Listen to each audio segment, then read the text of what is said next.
So I think that a lot of people can get caught up thinking that there needs to be like one thing that will magically wake people up. I actually don't think that's true. I think that, like you're saying, like we need to take this back down to the individual level, because the disclosure happens inside of you. Every single person has their different trigger. Everybody's experience is different. Therefore, what they're going to connect to that's going to wake them up, each and every one of us has a different one.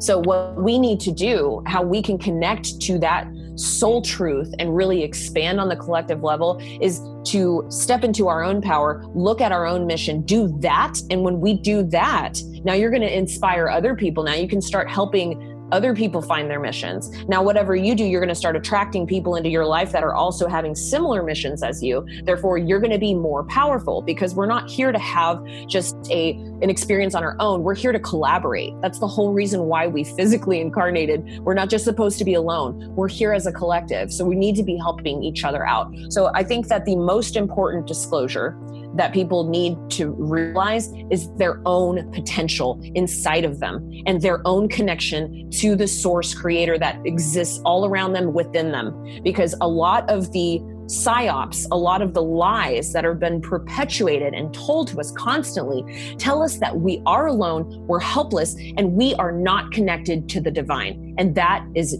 downright, those are all lies. This is episode 67 of the Ownstream Podcast, featuring Teresa Yanaros.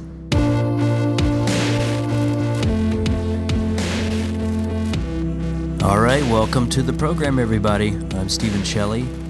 I'm Teresa Scoba. And this week we are delighted to feature our recent chat with Teresa Yanaros. And this conversation ranges a fairly wide scope of topics, but I think at the core of it is the existence of life, not, so to speak, earth-bound. In other words, ETs and UFOs. Teresa's direct experience with those from other parts of the universe, which is kind of amazing. To even say that is kind of amazing. She kind of comes from a very special background, and I think when you listen to this and you can track her story, you'll see that her experiences have all been meticulously crafted to prepare her for what she's doing now, which is, let's call it, aiding the efforts of disclosure and disclosing what's really happening, which could probably be summarized millions of ways. I'll try right here, but basically that there are other civilizations on other planets that are in relationship with us as we speak. And disclosure is really the effort to reveal this to the people and what the ramifications of that would be, particularly in and around technology and accelerating humanity in all sorts of ways, which Teresa talks a bit about. What would you add to that? Yeah, I mean, this is an amazing conversation. Like, we were just, and we had some technical difficulties during this call, which you'll hear. We've worked hard on the audio to fix that. We had some Wi-Fi slowness on both directions, but we were riveted nonetheless, I wanted to say, because Teresa's story is an amazing one that just, it reflects from beginning to end, like Stephen was saying, a life perfectly crafted for this particular calling that she's now emerging to aid in communication with extraterrestrials and the disclosure movement. And I wanted to say, if this is a topic that's like new to you, or you're kind of, surprised at this, or, feel a little closed mind toward this, like, I'll say that, we did too, like a couple years ago. And it's amazing that when you kind of take a step back, like any of the programming we talk about when we're talking about the Matrix, any of the stories we've been told, any of the things we've taught in history books, et cetera, stories about who we are that have been passed down for generations. When you think about the one about how extraterrestrials of any kind, life outside of this planet, has been portrayed. We've been told that, we've been taught that that's a very weird concept, that ETs would be dangerous or strange, or that, that's not possible. And when you step back from that for just a moment, when you open your mind for just a moment, you could see how like wildly narrow that perspective is, and how if we get in our cities and, with the light pollution we have been so disconnected from our sky and from the worlds beyond this one, and when you go out and camp, when you go out somewhere where you can like see the vast sky and galaxy, it's amazing how narrow the perspective could be, that there's nothing else out there. And, Teresa is in a community of people who have had many different kinds of contacts, similar contacts that Teresa describes in this episode have been corroborated and discussed by many other people. And when you start to like actually listen to people and you hear the truth of what they're saying, it's so actually like far from the imagination to believe that there's nothing else out there. So for us, the more we've dug into this, the more we've listened to people, the more and more true this has seemed. And Teresa, from a very early age, had an open mind to this, because even though she was in a what might have been considered a conservative family in the military, a Christian family, she was early on, her parents were exposed to a UFO sighting, a famous UFO sighting. And she was as a baby was like growing up hearing these stories from the people she was around that they had this contact. And so she was very open, and her life then became revealed, these contacts and this, the knowing of consciousness beyond our own here, and a vast depth of worlds beyond became more and more revealed to her. Yeah, and one of the big challenges that we talk about on this conversation, which I think is maybe the most important piece, at least for me, is the once you begin to delve into this topic and other topics like it, and you begin to realize like there's a lot going on within our society that's not discussed, that's really meant to repress human beings and meant to create all sorts of powerlessness and victimhood, etc., it can become rather dark and negative. And so Teresa's right at the heart of that. I mean, she's actively, disclosing, if you will, this information, and she's part of that community that's doing this to the best of their ability, and doing so rather wonderfully. And so, but it's hard to the challenge is like revealing this, talking about it, all this darkness, and yet maintaining a high vibration, a high frequency oneself. And so we talk about that, and she describes how the most important disclosure is that we realize that we are source. That is the ultimate disclosure. We are source. You are source. Listening to this, you can create anything, and what you focus on expands. Basically, that's it's a vibratory universe. So anyway, that's a really, really fascinating topic to hear her talk about that. You probably just may have heard the quote leading into this episode. She discusses that a little bit there, and I think that's really, really key, because it's very easy to get swept away in all the negativity, which is fine. I mean, it's okay to be curious and want to know these things, but at the same time, that those actions, if you will, are trying to do is to keep us in a very negative, low, dark state. So it's not helpful necessarily to explore those things and allow it to penetrate too far, dragging me down. You have to kind of understand that behind all of this is the knowledge that we are source, and that is the key. A couple of other things. There are some audio issues at the end of this. You'll hear all about that. And we will be in Costa Rica beginning August 1st. We have kind of changed our timeline a little bit. We were going to do some West Coast travel, but we're just a little ready to settle down, and Costa Rica just gives us everything we feel we need at this point. So we'll be up in the mountains beginning August 1st. And so look for some media from us about that on Facebook and on Instagram and all those familiar channels. Did you want to say something else? Okay. All right. Well, anyway, thanks for joining us. We'll be back afterwards with a quick wrap-up. Enjoy our conversation with Teresa Yanaros.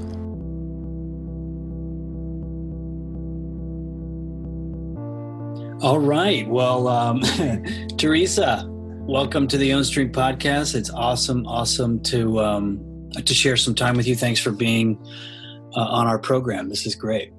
Thank you for having me. I'm excited to be here. Well, we were just chatting a little bit, and I think we'll probably get to this kind of later in our conversation. But how we've been in the same physical vicinity with each other last year at Cosmic, the eclipse of disclosure, rather, that kind of took place in Mount Shasta around the eclipse. But it was Corey Good's event, which was amazing.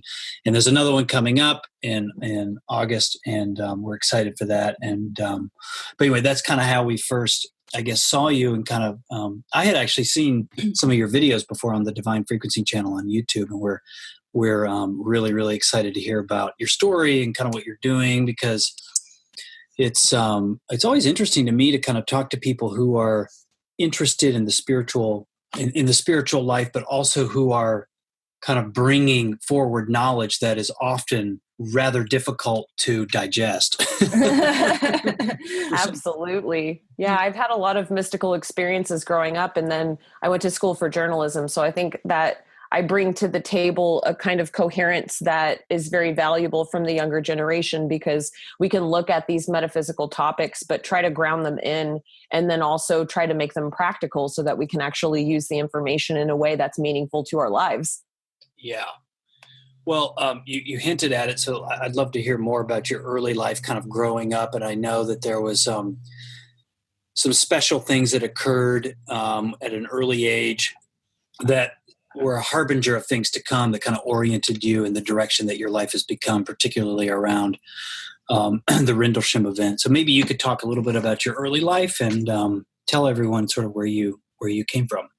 Absolutely. Yes. So my family was stationed at Royal Air Force Woodbridge in England, in Suffolk, England, in 1980 during the time of the Rendlesham Forest incident. And for those of your listeners who don't know, although I'm sure they know all about it, it's known as Britain's Roswell. And it's one of the best documented UFO sightings. And this happened in 1980 over the span of 3 days. And my father was stationed there. So he was there whenever it happened. He didn't actually see the UFOs, but he went into the office the next day and saw the people freaking out, and he knew these people, and it's pretty crazy. So I wasn't born yet, but I was born into this family where they were there, my mom, my dad, and my 2 older sisters. Of course, they were super young, so they don't remember it, but it was sort of that kind of culture that I came into, was my parents being there for some kind of crazy UFO incident. So that kind of sets the tone. And then we moved to Virginia in 1992, and our priest, I was raised Catholic, he was giving a sermon. His name is Father James Bruce, if you want to look this up on the internet, but he was giving a sermon when all of the statues of Mary began to cry. And this didn't just happen once, this happened a bunch of times. This was in Time magazine, and it would seem to follow him around. So what happened from a young age, if you can kind of think of 7-year-old Teresa, what we were taught was, yes, miracles are real, magic does exist, and there's a lot more going on around here than what meets the eye with respect to, the cover-up of the Rendlesham Forest incident that happened afterwards. And so I was raised already really interested in government conspiracy, UFOs, and miracles. Wow. Was your father, by the way, was it your father who was involved in the military side of things, or both your parents? My father, so he was a military fighter pilot. He was in the Air Force. He flew A-10s, and my mom actually worked on base. So it's really interesting because she was working a secretarial position, and she was sitting at this desk that you could look out the window. You could see where the planes would taxi, and then there was a fence, and then there was the Rendlesham Forest incident, or the Rendlesham Forest. So she could look out her window and see the Rendlesham Forest, which I think is pretty incredible. Wow. What did this do to them? Were they open to that before? Or did this kind of blow their reality wide open? Were they always open to magic and miracles, or were they kind of on a more mainstream?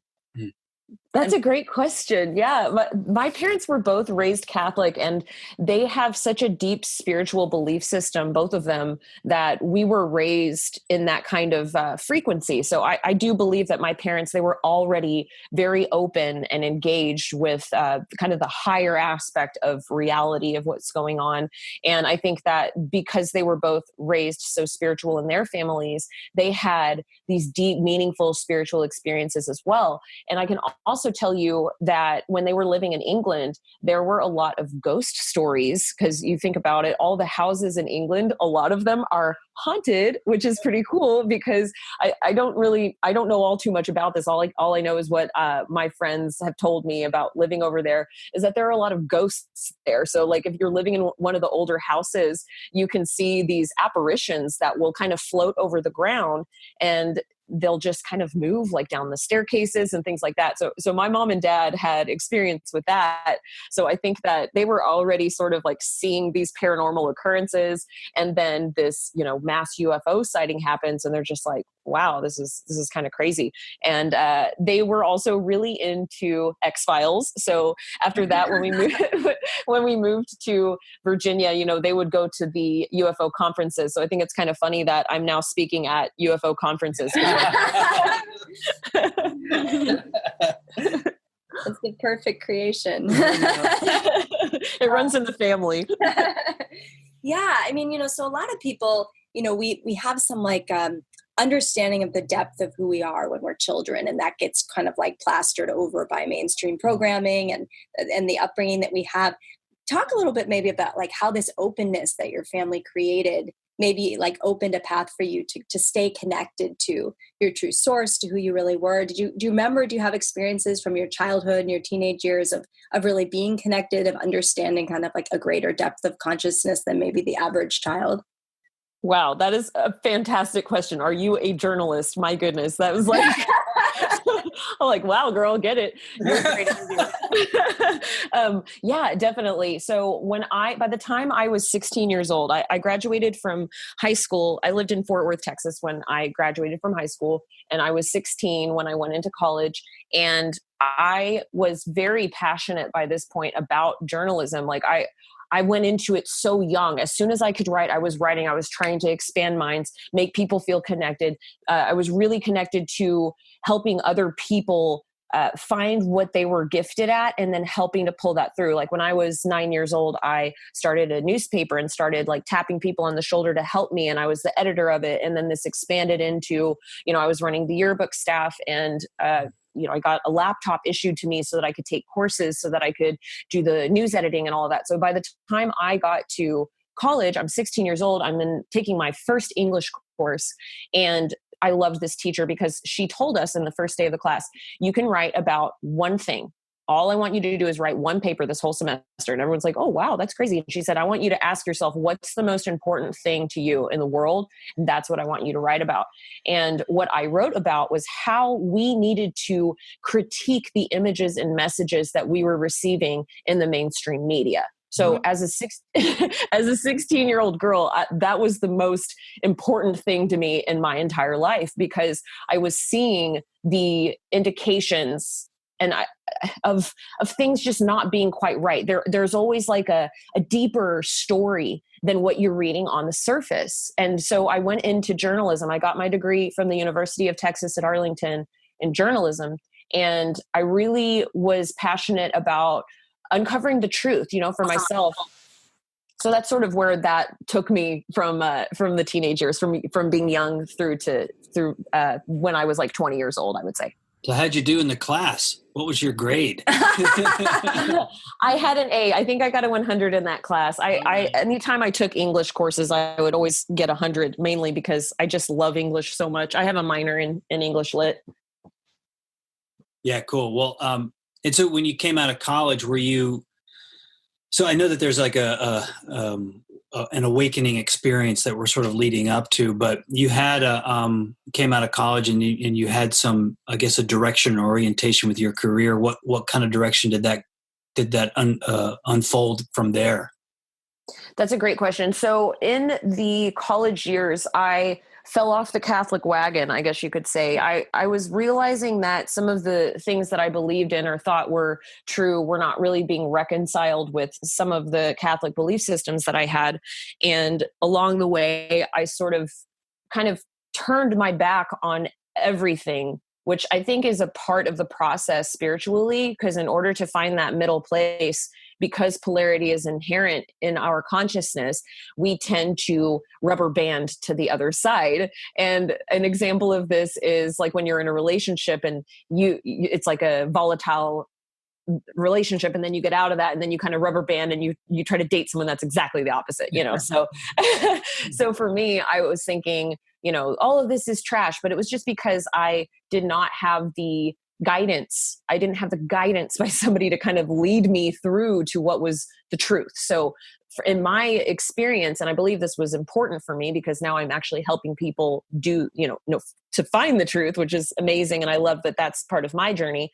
But I came out 20 years old thinking I was atheist, but knowing there was something under the surface that was there. And so I went into kind of a depression. I graduated from college. Things were not what they seemed. I graduated in 2008 where the market crashed. It was very difficult to find a job. I became a waitress and I started writing and doing art, and I joined a metal band. And I kind of went through this period where I was really trying to figure out who I was. I was in academia my whole life. I was a straight A student, and I graduated college at the age of 20. I went into my master's degree immediately because I had the idea that I was going to go get a PhD in English. And then within a couple weeks, I looked at myself. I said, you know what? This is just not, it doesn't resonate with me. This is not feeling right. I don't know anything about the world. All I know is academia. And who am I to get up in front of a classroom and teach people something when I don't even know who I am outside of academia? So I dropped out of school, and it was like the best decision I ever made because it allowed me this space to go through that first dark night of the soul that I'd ever gone through and shuck off a lot of these limiting belief systems. And what happened was I came back around. I started putting things together slowly but surely. And along the way, I started researching about dimensions and how, I don't know if you guys have seen this YouTube video, but I found this YouTube video that was like explaining the 9 dimensions or something like that. And I remember it having such a profound impact on me because I was like, wait a second, there's some truth to this. And then I started to kind of go down the fringe area. I started to kind of open into that on my own. And then it wasn't until I was 25 that I met my now ex-husband, but he helped me a lot because he was a PhD physicist and he knew about all of this kind of fringe material. He had been researching it for a long time. And so one day he asked me, hey, Teresa, who do you think built the pyramids? That was like the beginning for me because I was like, you know what? I've never really thought about that. He was like, well, why don't you go Google that? Why don't you go jump on that? And so I went down this like crazy research rabbit hole. I started reading about pyramid power, and it's crazy how this synchronicity happened because this was my awakening experience. I'm just going to dive into that. Yeah. If you guys, I know I'm sort of rambling. Is that great? Okay? So what happened around this time in my life is my dad. He sent me a book, and this book is called Journey of Souls by Dr. Michael Newton. And I talk about this book a lot because this book changed my life. And my dad had gone through a divorce and started dating this woman who was a past life regressionist. Now, coming from our Catholic background, we had no frame of reference for reincarnation at all. We weren't raised in that life. Right. And so he starts dating this woman who she has 10 years of experience with a PhD in psychology, regressing patients into quote unquote past lives to uncover trauma to heal them. And so my dad starts having to go, wait a second, there has to be some kind of truth to this. And so she recommends this book, Journey of Souls. And what this book is, it's a doctor who spent 10 years of his life doing case studies, conducting case studies with patients where he found that he could regress them through hypnotic regression to the point of death and then out into the afterlife, what they experienced after death before they reincarnated again. And he spent 10 years talking to hundreds of patients and then putting it all together in one book that describes the journey of the soul. And have you guys read this book? No. Sounds fascinating. Yes. Okay. So you guys have to read this book. So my dad sends me this book and he calls me on the phone. He says, Teresa, I believe in reincarnation. And I'm like, what? Like, this is so out of left field. And he's like, hear me out. And he tells me the story about, his girlfriend at the time and her story. And then tells me about Dr. Michael Newton, tells me about Journey of Souls. And he says, just read the book. And I said, okay, I'll read the book. Now, this is the beginning for me. So I was 26. I'm 30 now. So this was 4 years ago when this happened. And I started having spontaneous out-of-body experiences. I think what happened was this book was connecting me to so much truth that my soul was ready for, that I was being authorized to start having these incredible metaphysical, or extra physical is a better word, experiences. So the first thing that happened, I'm like, I don't know, maybe 40 or 50 pages into this book. I'm standing there so that I go to sleep at night, but then I'm standing in my room and I'm next to my body. I look down, there's my body in bed. But I'm standing there and I'm like, wait, what the heck is going on here? It's completely disorienting. There's a cord, a silver cord going from my solar plexus back down to my body. And I'm like, whoa, everything's so light. There was no pain. I could float. And there was so much light coming from the room. And I'm looking around. I'm like, is there a light on? Like, it seems like there's sunlight. But then I realized that every single physical object around me had an inherent quality of light to it. And so this freaked me out. It was awesome. I was like, whoa, this is crazy. And so I float through my door. I float down the hallway. I float into the living room. And I'm just enraptured by the moment. I can look at the couch and I can zoom in. It's like my eyesight can zoom in and I can see all the filaments and their patterns on the couch and how beautiful it was. And I go into the kitchen and I see where I had left my plate the night before. I had forgotten to put my dish in the dishwasher. And I thought this was so funny because I had forgotten, but I knew at that moment that was the synchronicity I needed to tell me, Teresa, you're literally standing in your kitchen right now because you didn't know that plate was out. Wow.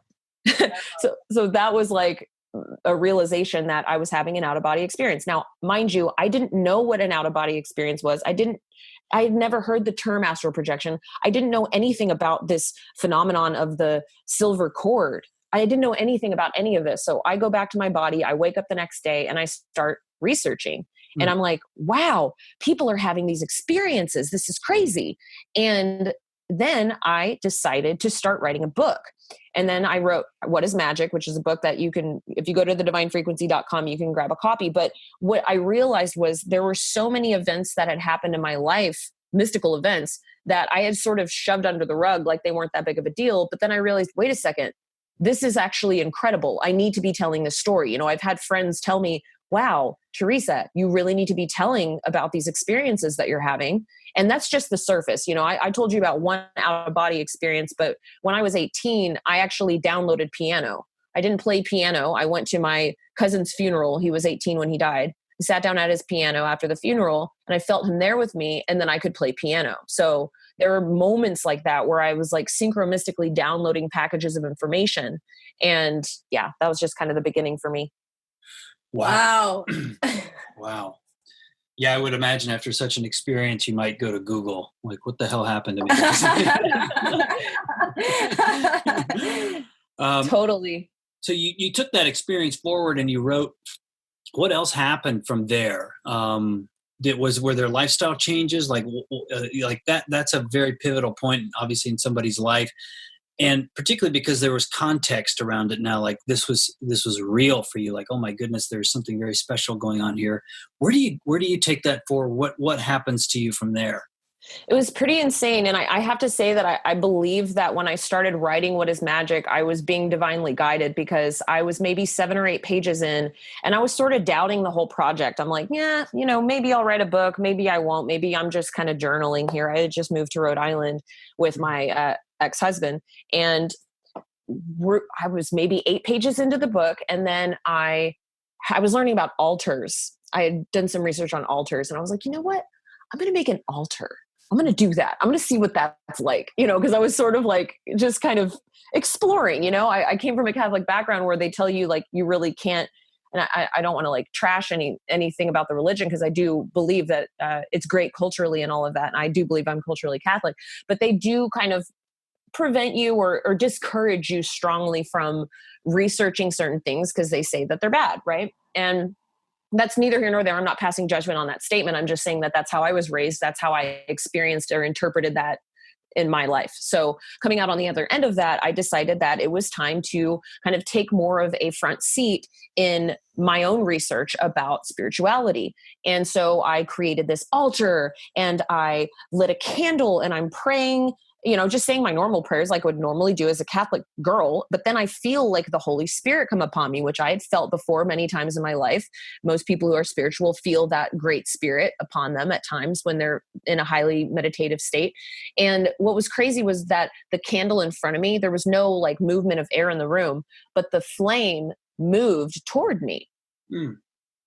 And this was not the only time that this happened since then. It's happened to me twice now, but it was so amazing and awe-inspiring that I thought, wow, there's really something here, And that night I went to sleep and I had such an intense experience where I was actually visited by a spirit guide, taken into a past life. And then it was like the next day I was so on fire that I was like writing up a storm. I couldn't stop writing. It was almost like I had gotten so much motivation through those crucial first experiences that it carried me through, because I was initially afraid that I wasn't going to have enough to write about. But what started happening was I was having these crazy mystical experiences almost every day, almost to the point where you really can't make this stuff up. So when you read the book, you'll realize like, wow, a lot happened to her in a 2-month span of time. I turned around after 2 months. I had written 550 pages and I thought, oh my gosh, I just wrote a book.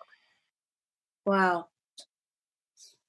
And so the book is about kind of your experiences with these metaphysical experiences. Were you trying to kind of like tell people like what is magic? Yes, what is magic in terms of how you describe it? Gotcha. Okay. Sorry, it broke up for just a second, but I think I understood what you asked. So the point of the book is to explore the question. So when I think about the question, what is magic? What I want that to do is to really catalyze the mind to think, well, what is magic to me? Mm-hmm. Because I believe that we are raised in a world that kind of builds magic up and then destroys it. When we are children, we have these wild imaginations, and through, like we were talking about before, mainstream media and societal outlets, we are crushed as children to believe that, oh, it's just your imagination, put that back in the bucket kind of thing. But the reality is we come in contact with magic every single second of every single day. And I would say that the field of infinite potentiality is what we connect to. The fact that we can actually communicate telepathically, we can actually know when someone's going to call us. How many people have had that happen? I would say almost everyone, right? The fact that you can feel eyes on you. There are so many different experiments. I mean, you can Google this to find that there is a field of information that we connect to. And I think that when you find your bliss and you go into that flow state and you stay in that flow state as much as you possibly can, what starts to happen is that you align with the universe. And what I mean by that specifically is that you start to receive synchronicities. This can come in the form of strings of numbers. It can come in the form of you having a thought and then hearing someone say it. All different things that can happen in your experience that prove to you or show you or demonstrate that there's something more going on than what just meets the eye in the physical. And I think a lot of people are starting to have had these experiences, but I think especially now in the last, I would say 5 or 6 years, we are all really starting to have these mystical experiences. That's kind of ratcheting up a notch, I would say. And so in your case, like that out-of-body experience, reading that book, I'd like to just kind of understand a little more about what you think occurred there. What got broken loose? What enabled that experience to take place that prior to that wasn't necessarily, you weren't aware of, or that information hadn't been necessarily received by you? What's the change? What happened? That's a great question. Yeah, it was almost like I was not ready for the information until I was, right? It was like, I don't think that there's a reason why I didn't have someone giving me that information before, because I wasn't ready. But when we actualize or we authorize on a soul level something to happen, it presents itself in our lives. And when I started reading Journey of Souls and I started to really get a handle on understanding that we have a soul, I always knew this, but getting to read like the concept of a soul being not tethered to a physical body, I think is what kind of unlocked that. It was sort of a key in my mind that like created this understanding or that potential to say, hey, your soul can move around untethered by, we're here having a physical experience. We are manifestations of the infinite. We've chosen to incarnate in the finite way. And I think also I was connecting to a crucial piece of information that would lead me through to the person I am today. Coming in contact with this information was just the very beginning of a lot of catalyzing events that happened over the next 3 years from that point, that got me to the point where I'm actually speaking about this stuff on stages. So What is Magic was really just the beginning for me. Like, that was just scratching the surface. When I put the last period on the last page of that book, that was when weird things started to happen. Then the extraterrestrial contact came. Then so much more happened that it was really, I was just getting my feet wet. So I think having those out-of-body experiences, it was sort of a way for the universe to show me, like, hey, there really is something going on here, but there was so much more that was planned for me. Awesome. Well, let's get into some of that. I was going to ask you from this point on, if sort of like this opening and this new level of awakening you had, if like a kind of a calling emerged for you through that. Like, obviously you had a real call. It was a very clear call to put pen to paper and write that book. Like, what happened next? And maybe you can tell us that, some of these other like amazing events that happened to you and how they kind of informed what you knew you were to create in the world. Yeah, totally. So I finished writing What is Magic, and I was kind of like, okay, what next? Like I let me set the stage a little bit here. So I was living in Rhode Island. I was working at a Montessori school as a teaching assistant. Wow. And I was kind of isolated out there. I was just there hanging out, working my job. I wrote my book, and then it was like, I literally don't know what to do now, because when you come from a Catholic background, and that's where I came from, I'm thinking, can I even publish this thing? Because a lot of the, it's 430 pages worth of deep reflection, research, investigation into reconciling my own spiritual belief systems. And so there's all kinds of stuff in there that Catholics might consider controversial or even like evil. You know what I'm saying? So I'm coming into contact with this whole, I don't know what to do, because I don't want to be, ridiculed or kicked out of my own family. Like, you're having all these fears, and so there was a lot of fear. And I was being called. I meditated deeply for like a week after this. And I'm like, I don't know what to do next. I really don't. And what I was hearing back was that I needed to start a YouTube channel. Now, I thought this was absolutely ridiculous. I'm like, surely this is not like coming to me in meditation. Like, this is probably just me, seeding that into my own head. I'm sort of laughing at the idea. And then one day, it was in that same span of the week, I heard it again, start a YouTube channel. It was like, almost like hit me in the head. I'm like, please tell me this is not. And then I'm like, you know what? I'm just going to do it. I'm just going to start the YouTube channel. I'm going to see what it's like. It's not that big of a deal. I'm just going to see if there's a potential to start connecting with people that are also, are interested in the things that I'm interested in. At this point, I did not know that there was such a vast community of people talking about this stuff, because when I go to YouTube, I wasn't really able to find any girls that were doing the same thing that I was doing. But, maybe that was my search terms. Maybe I wasn't supposed to find anybody at that time. But so I started Divine Frequency, and I started the YouTube channel, and I love video editing. It's one of my favorite things to do. And so I started to make these like quirky videos about astral projection and consciousness and, all kinds of different things that were interesting, uplifting and stuff like that. But it was pretty sanitized content, I would say, because I was like a little bit leery of putting myself out there publicly. I didn't know what my friends and family were going to think. So I was using a pen name. I was actually using the name Teresa Yanaros.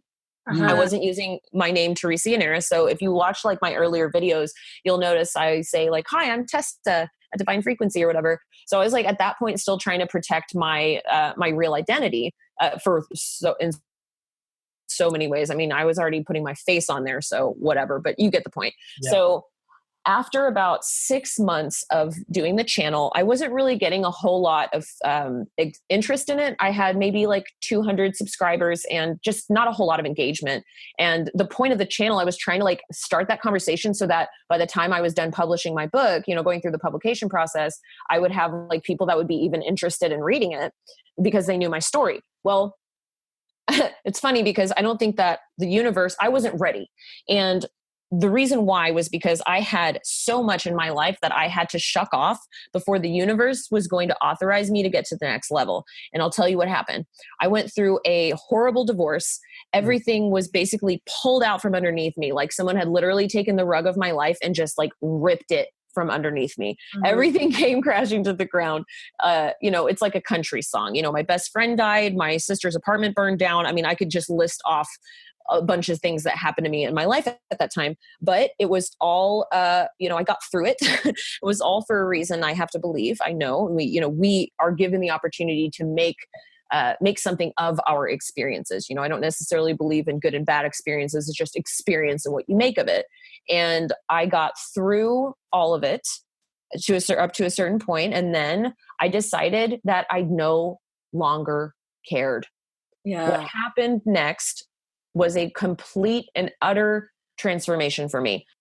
I started talking about aliens on my YouTube channel. I went full-blown public on social media. I changed my name from Teresa Yanaros to Teresa Yanaros, and I basically just came all out, and I even bleached my hair. I started a mermaid company, and if you look through my Instagram, you'll notice I had like rainbow hair. I was doing photo shoots. It was basically like I blossomed into this like new creature, and I was free and I didn't care. And it was like, I was just barreling forward. And that's when everything changed for me.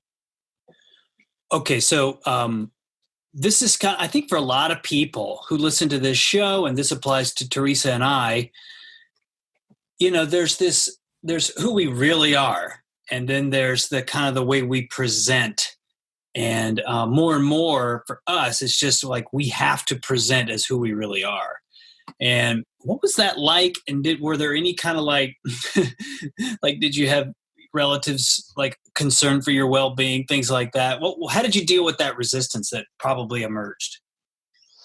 That's a great question. Yeah. So I had something really interesting happen to me, because what happened was I actually started to get an influx of phone calls from my family, because people were actually really interested in what I was going through. And then people wanted to ask me about their own experiences. So I did not actually catch the flack I thought I was going to catch. Instead, the opposite happened. What happened is it created this space for open communication about the topics that I really was interested in speaking to. And then, just coming out and starting to talk about it made my family even more interested. So it was actually a really fun period of time in my life, I would say. Yeah, cool. So you didn't get the flack. You actually had everybody probably very grateful that you were willing to be so brave. That's really cool. That's a good lesson for a lot of people, that the more fully expressed we are, the more candid and transparent. And the people who are also experiencing that or feeling that way can be drawn to you to receive connection and community and support.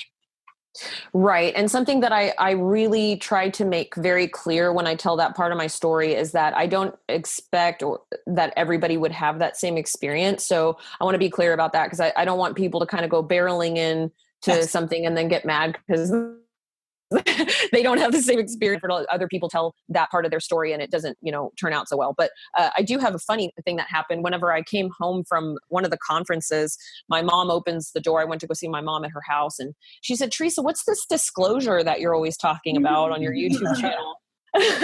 And I said, "How much time do you have?" And she said, "Oh, well, I have a bottle of wine." And so we sat on the couch and we drank wine and we talked about disclosure. And it was really fun because we actually got a chance to talk a little bit deeper about the Rendlesham Forest incident. And, just more of the philosophic side of disclosure being that it's literally the uncovering of what's hidden, meaning that it's not just about UFOs. Disclosure is what I consider a frame of mind. We come into this new place now in 2018, we're not in the age of information anymore. The age of information was like in the 90s when we got the internet. And then now here we are. We've had this internet thing being for a while. And now we are trying to figure out who we are. We're in this new, beautiful space of expansion and exploration and discovery where we are coming together and we're unifying as a collective. And we're going, well, what do you think about this? What do you think about that? What does that make you? Who are you? So we're uncovering so much more of what we have hidden inside of ourselves as we integrate the information. Yeah, cool. Yeah, I wanted to ask you, and you're leading right into it, like what, maybe you can talk a little bit about, since you came out like that in this very full way, what kind of, what the central message is that you've been wanting to get out, and also how it's relevant to what's going on at the Earth in this transitional moment. Totally. So I come from a teaching background. So I was a high school teacher, and then I was in the tech industry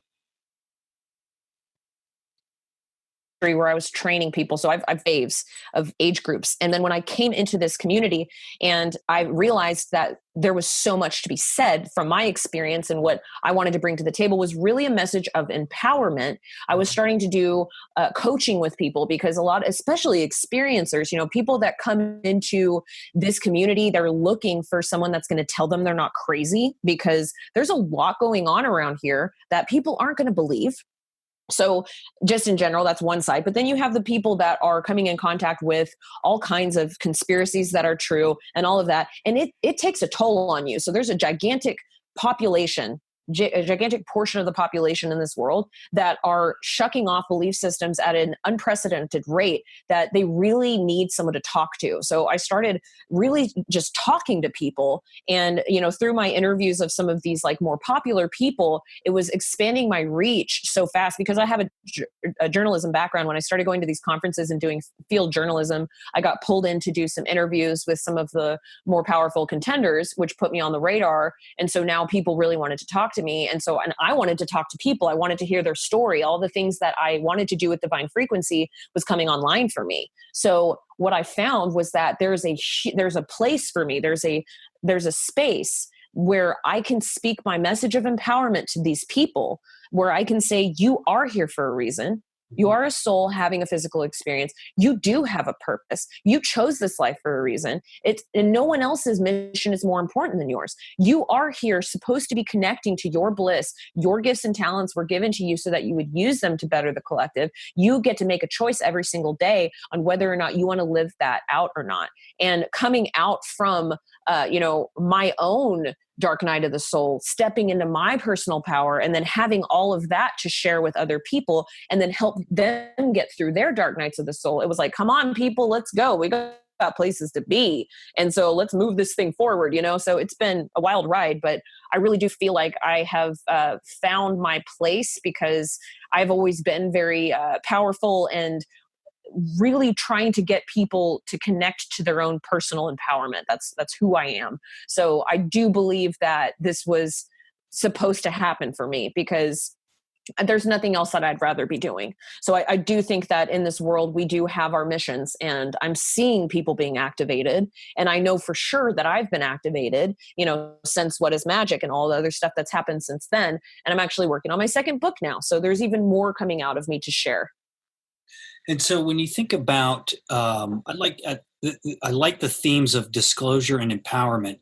I'd love to hear what you feel is that needs to be disclosed. Like, what is the central thing? Like, there's many, many things, as we know, that need to be disclosed. But if there were like a theme, like one main thing or two main things that really would change everything, what would those disclosures be?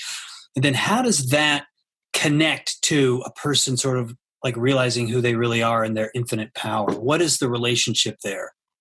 I think that you just actually said the answer. That is literally the disclosure that needs to happen. So I think that a lot of people can get caught up thinking that there needs to be like one thing that will magically wake people up. I actually don't think that's true. I think that, like you're saying, like we need to take this back down to the individual level, because the disclosure happens inside of you. Every single person has their different trigger. Everybody's experience is different. Therefore, what they're going to connect to that's going to wake them up, each and every one of us has a different one.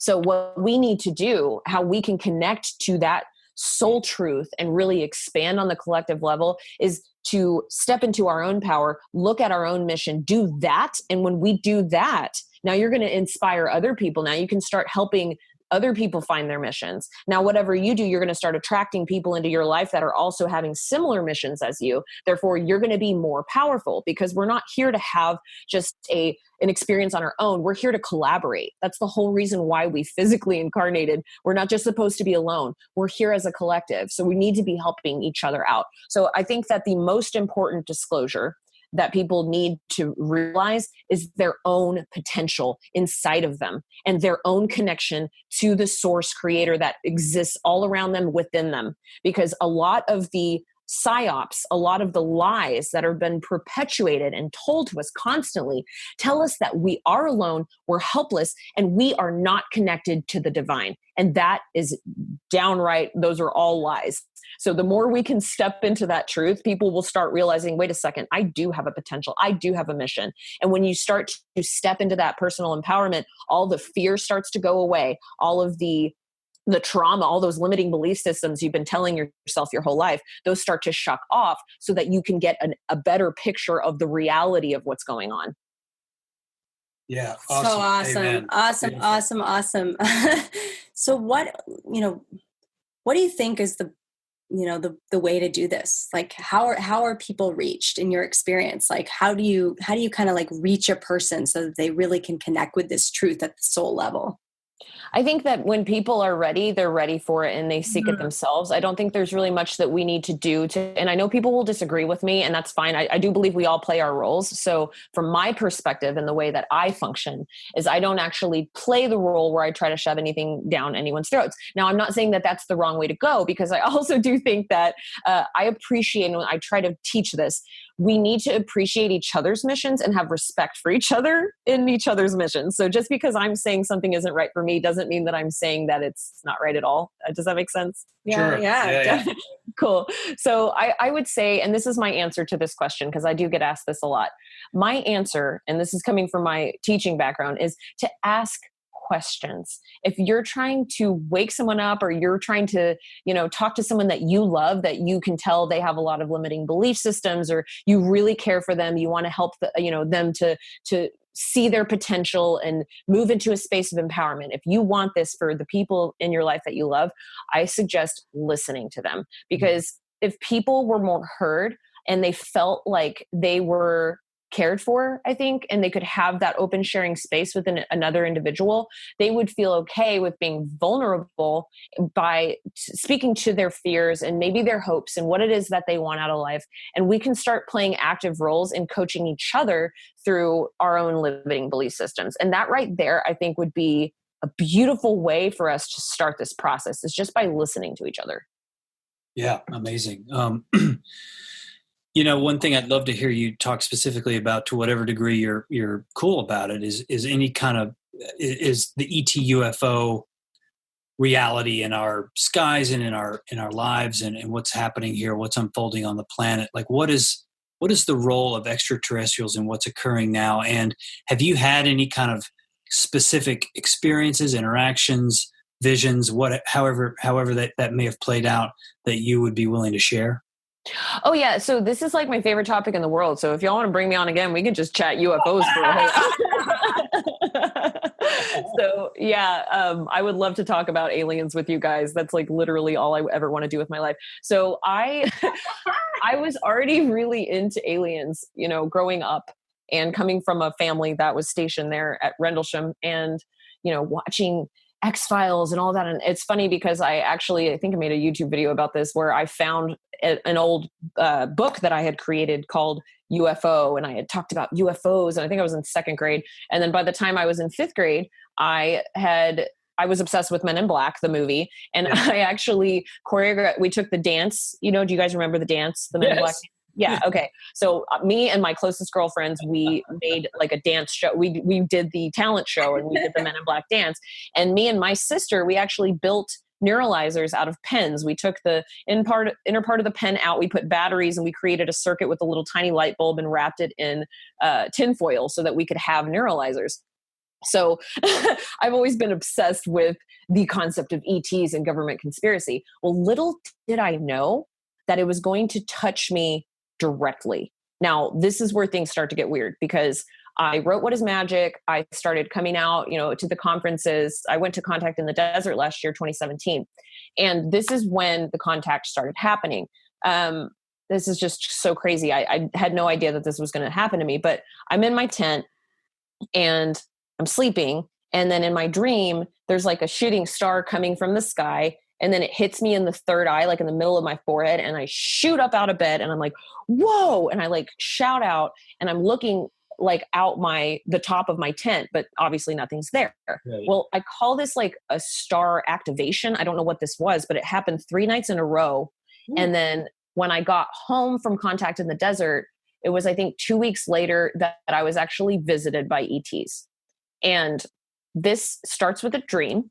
Mm-hmm. I was standing on a hill with my best friend, and it was nighttime, and it was like the apocalypse was happening. There were people running around. There's a city in front of me. It's on fire. There are even like gray aliens running around. There are black helicopters. People are getting shot. Everything's going, really bad. It's not a good day to be where I am in this dream.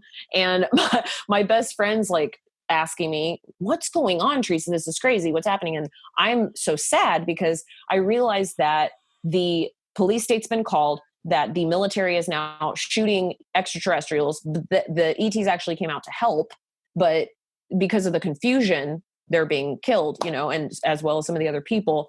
And so a black helicopter flies overhead and I see 2 guys in it. It was clear as day. It was a very vivid dream. And then the helicopter crashes into the ground right in front of us, which was a distraction. I said, let's go into this building, because I was trying to get us to safety.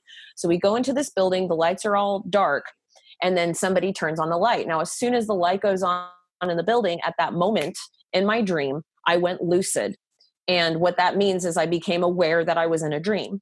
Right. And I thought, and I'm looking around, I go, where is my significant other at the time, who was in, we were in bed sleeping together. This was a year ago. And so I wake up, I'm in my bed, and there's a fog in my room, and I'm sitting there, and I don't know if I'm asleep or awake. And I have lots of out-of-body experiences, astral projection experiences, vivid dreams, all of these things. And I teach how to do this stuff. I have a pretty good handle on my states of consciousness. But for some reason, I'm sitting there in my bed. Everything looks exactly the same, like in my room, but I don't know if I'm awake or asleep. It was like a mind fog was impressed upon me or something. And so I'm looking through the fog in my room. I look over to the right to the window, and the blinds are closed, but there's something shadowy, outside the blinds, and it's moving kind of back and forth. And I'm squinting at the blinds thinking, what is that? Well, my significant other at the time, he was asleep in front of me, and his lips move. And he says, they're coming inside, aren't they? And just immediately goes back to sleep. It was like his lips moved and he spoke that, but he was asleep. And so now I'm freaked out. I'm like, what the heck? It was almost like a scary movie or something. Yeah. And so I'm looking past the window, past the blinds where it's shadowy. And then I say, yes. And after I say yes, what's outside my window dematerializes and rematerializes inside my room. My hands are starting to sweat just thinking about this. It freaked me out. So there are 5 beings. There are 2 in the front. There are 3 in the back. They're grays. They're 5 feet tall, but their skin is like a shimmery blue, almost like a mermaidy kind of shimmery blue kind of thing. But they're darker because the lights are off, but there's that fog in the room, like I discussed. They've got these black suits on with pockets, and they're looking straight ahead like sentinels. It's like they're looking at the mirror just right across me, but they're not looking at me directly. And immediately I shoot my energy field out into the room, trying to test the waters. Are these people bad? Are they going to, hurt me? Are they good or bad? That's the first thought that crossed my mind. And then I'm looking and I'm thinking, this is not happening.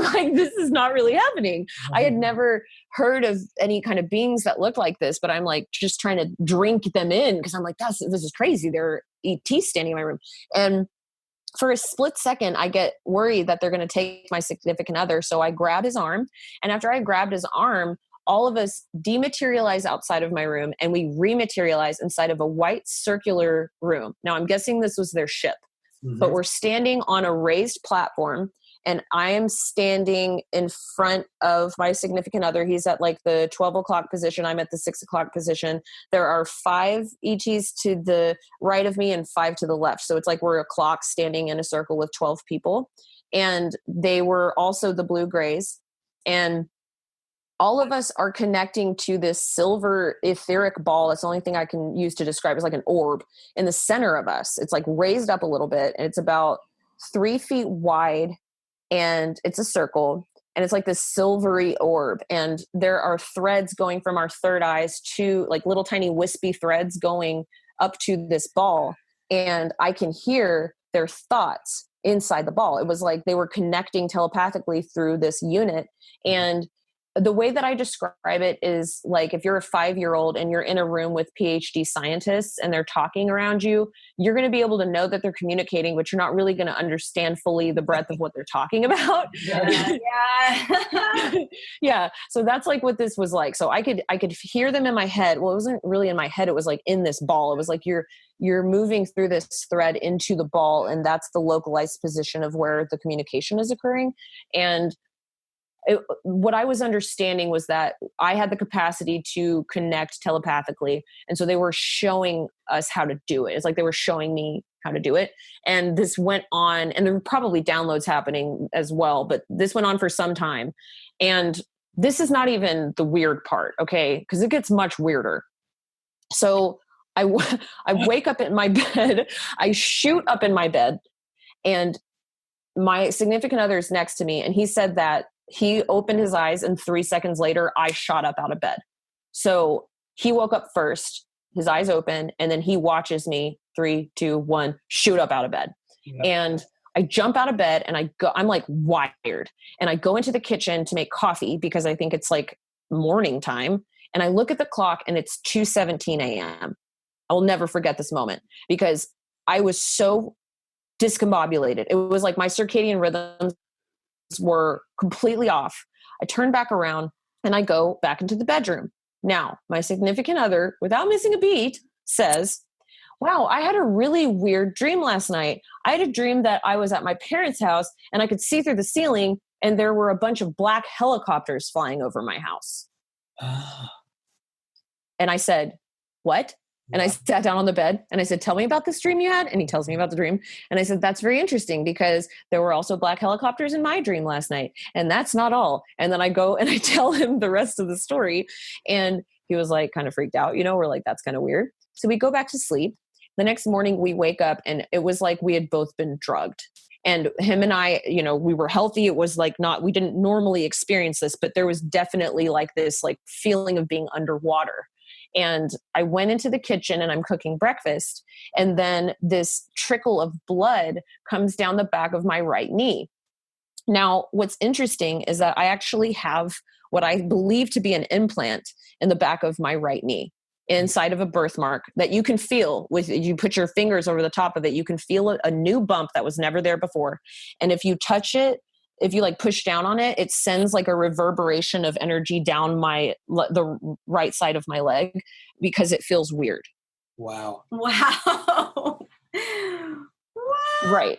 Yes. And that's not all because it gets even more weird. So 2 days later, someone in my family, I want to protect protect them, but I don't really talk to them a whole lot because we live in different states, but we just so happen to be, at a family gathering together. Well, they told me that they were visited by ETs in a fully conscious state 3 nights in a row, which one of those nights was the same night that I had my experience.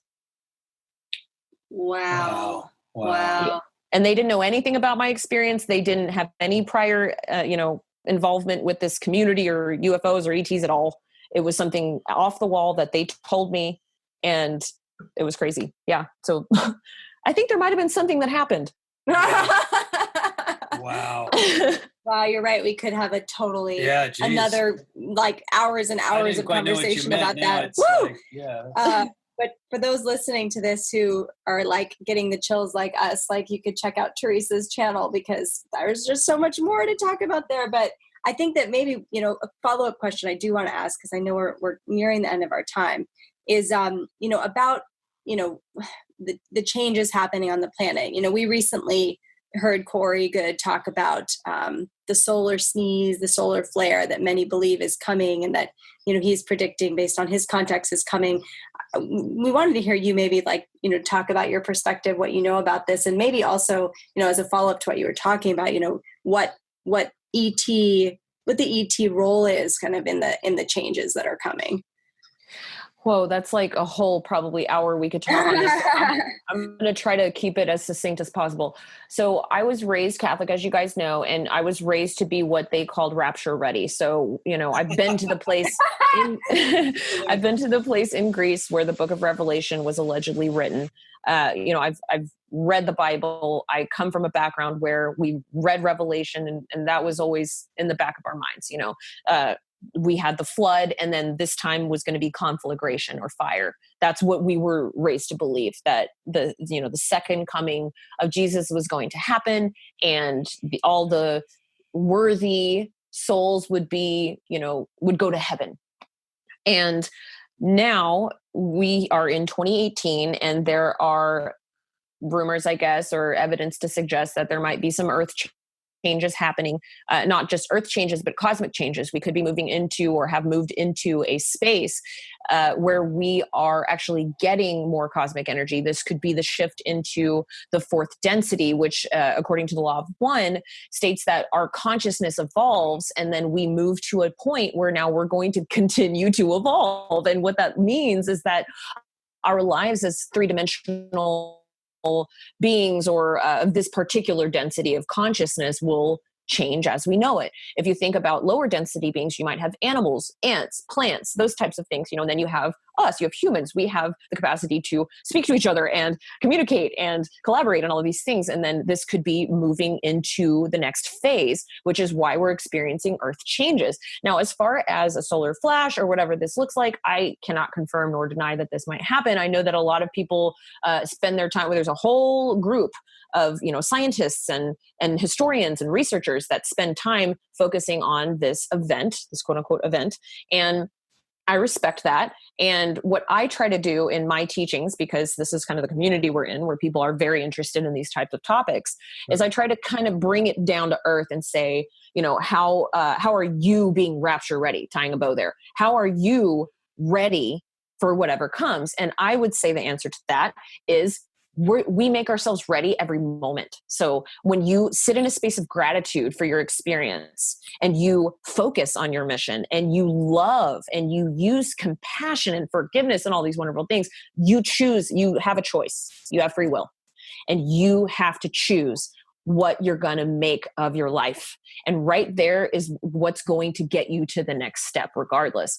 And then to answer your question about how extraterrestrials are involved, I'm actually very interested in this question. And I actually have a presentation that I developed on this topic that you can find on my YouTube channel, Divine Frequency. And I wish I could remember the name of it. I think it's called Are ETs Watching Us? Yeah, that's the name of it. But I actually took an exopolitics class from the Exopolitics Institute run by Dr. Michael Sala, because I'm very interested in the concept of ufology, which is like the study of if aliens exist. But let's take that to the next level, my friends. What if aliens do exist? Okay, we basically get that by now. It's 2018. We've got the internet. We've got plenty of people that can corroborate testimony and all kinds of evidence that's coming out to suggest, yeah, we get it. UFOs are real. ETs are real. So how do you take that to the next level? Exopolitics. What that means is how we will function as a society given that extraterrestrial contact exists, right? So you have different types or paradigmatic perspectives, if you will, of how the ETs work with us or interact with us. You have helpers, you have watchers, you've got, the bad guys, which we won't talk about. And, but if we talk about the positive factions, I do believe that there are higher density or beings that are further along in their development of consciousness, and they are here to help us in so many ways through because we have free will. I'm sorry, this is like such a long question. I'm trying to keep this succinct, but great. because we have free will, we have to kind of invite that help in. Now, I don't necessarily think that willy-nilly we should go inviting other levels of consciousness into our minds or into our spaces, because, we have to be careful. We have to practice discernment. And with a lot of this kind of like channeling stuff and everything, we do need to be very careful, because I do believe that we're in a spiritual war here, and it's not all butterflies and rainbows. But I do think that there are positive factions that have been helping us for a very long time that want to see us evolve with the service to others path, because I do believe that we could choose, as a collective, we're here and we are actively, through free will and the expansion of that through the collective, we have to choose which way we want to go. And I think that where we're headed is service to others, is that positive path. I really do believe that people are waking up, especially in the last year. And I think that we're headed in a positive direction. And it seems that if you look, you sort of cast a wide net and you gather a lot of information as we do, the message seems to be the same. And it's not, and you don't even really need to be aware of ETs to necessarily receive the message, which is to wake up and to, embrace many of the themes that you described, compassion, loving each other, empathy, community, working together. The ET message seems to be that message, which is, we need to evolve. If you look around you at the world, I don't think anybody would say, wow, this place really works. It's so obvious, like, well, we really have a lot of challenges, but it really seems to fundamentally stem from the fact that we're asleep, and waking up in a very simple way is kind of realizing who we really are and our vast connection to things so far beyond what we would call the appearance. And, maybe as a way to kind of wrap up, it'd be interesting to hear you, based on all your experiences, kind of talk about, what do you think when you think about who you really are, what you really are, what that is? How would you describe self? What is that? That's a great question. I do want to speak for a second before I answer that to what you spoke about before, which is, I think that polarity, I always say this, but polarity is inherent within our experience. So when we think about like the things on the planet that we want to change, we are looking at that and observing that in our consciousness for a reason. And the reason is, this is like a game and we're trying to overcome or become, right? So when we see things on the planet that we don't want, it exists to teach us, to show us who we really are. So it's important that we shine our light of consciousness on the darkness, because only by shining your light of consciousness into the dark can you integrate the shadow. If you ignore the shadow, that's going to stay in the closet. It ain't going anywhere. You've got to open that closet door. You got to let that shadow out. You got to shine that light in there. And that is the way that we're going to expand. So to dovetail that into how I see myself is, I see myself as somebody who actively tries to illuminate the shadow in myself. I'm constantly doing shadow work, and it ain't pretty. We go through our days, and I work tirelessly to get a positive message out, and whatever else needs to come out, I go through that. And I want people to know I'm authentic. And I think that once we connect to that, we can focus on our self-work and we can actually change the world. Yeah. Yeah. Awesome. It's awesome. It's so awesome. Well, we have a few questions that we ask at the end of every show, so that are just quick questions, I think. We'll ask those now. The first one, and I know you've mentioned at least one, I think couple already. What book or books up to 3 do you recommend that every person read? Well, of course, I have to recommend my own book, What is Magic by Teresa Yanaros. You can go to thedivinefrequency.com to check that out. I would love for you to read the book because it's super fun. And a lot of people that have read it have said it's very catalyzing and captivating. So check that out. Second, please read Journey of Souls by Dr. Michael Newton. That book will change your life. Let's see. Another book that I'm reading right now that I'm really enjoying is Manly P. Hall, The Secret Teachings of All Ages. And he also wrote a book called The Lost Keys of Freemasonry, which is also a really good book. Great. Just writing those down. Yeah, I went to we lived in New York for a long time, and I went to a show years ago with a bunch of people who were into Manly P. Hall. It was super intense. Like that. It was in was in a cemetery. It was really Whoa. Yeah, it was very cool. Crazy. It was very cool. Second question is, this is directed to someone who's like really deep in like the mainstream path, the matrix, if you will. Someone really, really kind of asleep to that. And what would be one thing they could do or know today that would catalyze or launch them forward on a path of transformation? So I would say for mainstream people, they find themselves trickling into our more fringe community, if you want to call it that, because they realize that they're not alone. I think a lot of people will think they're alone because they have these thoughts, that these experiences, if you will, that they don't really share with other people because they don't want to be called crazy or whatever. They think they're alone. But whenever they start to realize they're not, that's a huge catalyzing force. So I think even that statement, you are not alone, could be a catalyzing factor, because that right there that's going to make them start thinking, well, wait a second, I'm not alone. That means that there are other people that might share an experience with me, that can talk to me and make me feel not alone. And that was, for me, a catalyzing factor when I started to do some research online into some things that were going on in my life that I was able to find a community for. So I think the more we expand and connect with other people and find people that and that understand it on an intrinsic level, they all expand into our consciousness. That's awesome. And so many resources out there to connect. We're so fortunate right now. And that's been a huge part of our experience too, and continues to be. The third and final question is, what are you most excited about right now?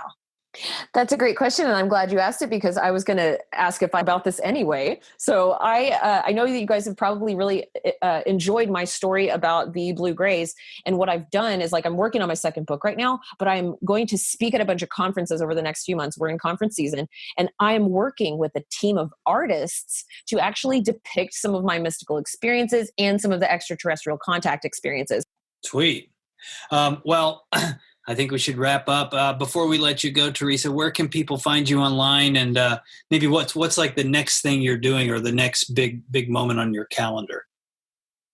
The next big moment on my calendar will be ECETI conference at Trout Lake, Washington, July 3rd or 4th. I think it's the 3rd. So you can find me at thedivinefrequency.com. And I also have a Facebook group that's super fun, so you can find us there. I'm also on Twitter and YouTube. Yeah, we'll link to all that stuff in the show notes for sure. And plus the books you talked about. I think we're probably going to go download Journey of Souls right now. Yeah. It's an audiobook. Yeah. Well, thank you so much, Stephen and Teresa, for having me on the show. Thank you guys so much for your dedication to spreading the truth. And please, keep me in the loop. Let me know how I can help promote y'all's message as well. Awesome. Thank you, Teresa. This has been fantastic.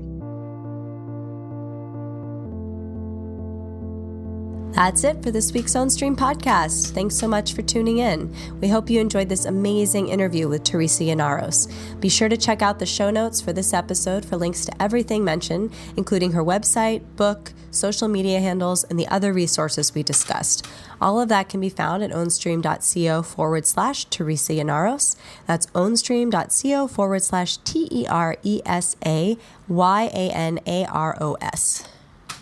Also, please sign up for our newly revamped newsletter, News for a New Earth, Tools and Stories for an Enlightened World. Approximately twice per month, we will send out a digest of the latest findings and creations emerging from the vast paradigm shift of awakening happening on the planet. Everything from spiritual breakthroughs to scientific findings about the quantum field and consciousness, to the latest in alternative living structures, nutrition and health, cryptocurrency, community building, and more. Basically, it's the news you actually need. Please sign up at ownstream.co and just click the sign up link in the upper right-hand corner on any page. Also, please leave us a review on iTunes. We really need your help in expanding our reach, helping us to inspire more people and spread the amazing ideas discussed on this episode with Teresa Yanaros and others too. If it feels right to you, simply go to iTunes, search for the Ownstream Podcast, click ratings and reviews, then click that 5th star and leave us a brief review on how this episode or others has inspired you. Thank you so much for considering that. We are very grateful. Finally, we're on Twitter and Facebook at Ownstream, and on Instagram at own_stream. Thanks so much. We'll talk to you soon. Thanks for listening to the Ownstream Podcast. To learn more and connect with us, please visit ownstream.co or follow us on Twitter at Ownstream. and Instagram at own_stream.